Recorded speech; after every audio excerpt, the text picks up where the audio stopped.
Okay, when you get your new trigger kit, it's going to come in a bag like this. And I'm going to show you how to install it in the gun. So, let's go look at the parts a little more closely.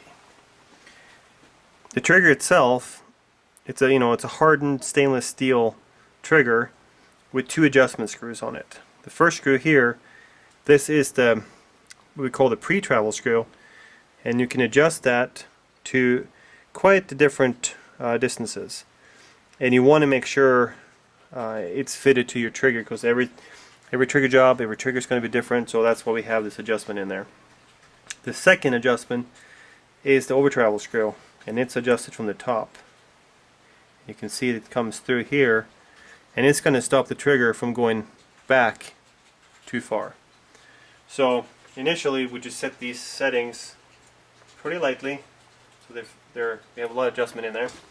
The other parts we want to take a look at here is the new trigger pin.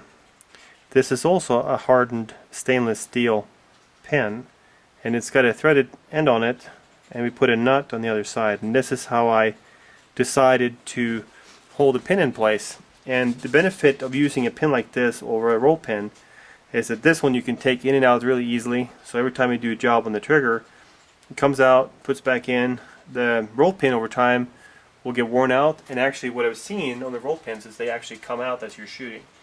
Not a good thing.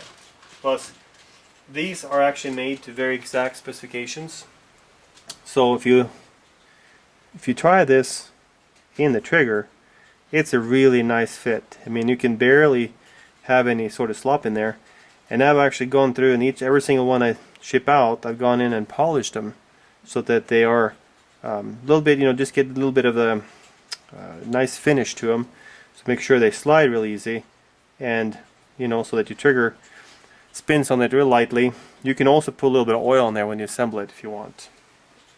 The other part in here is this pre-travel trigger return spring, and it sits in here in this pocket.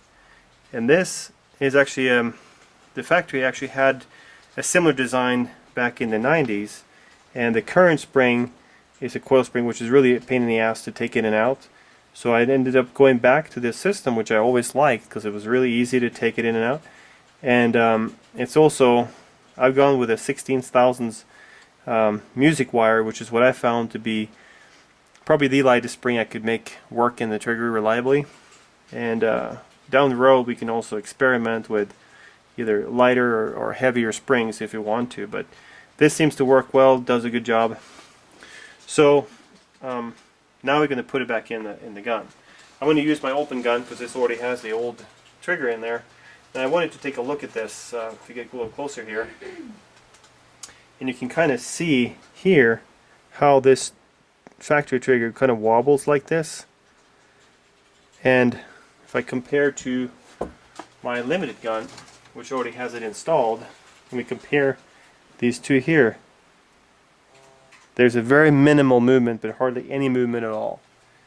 It also, another main difference between the two is like, if you go in here again and look, you can see here, this is actually the pre-travel screw that's in the factory trigger. You have to go in from the inside, but the problem with this, it meets the edge on this trigger on a very small surface, whereas this one is going to meet in a large surface. So if you compare the two, you'll see here how my screw goes in and meets a big surface on the frame, and what that does is makes it, because being that it's a pivoting trigger, it's not going to have the same angle every time. So this head is 175 thousandths head, and it's going to go in and it's going to meet the trigger somewhere. No, it doesn't matter where you adjust it.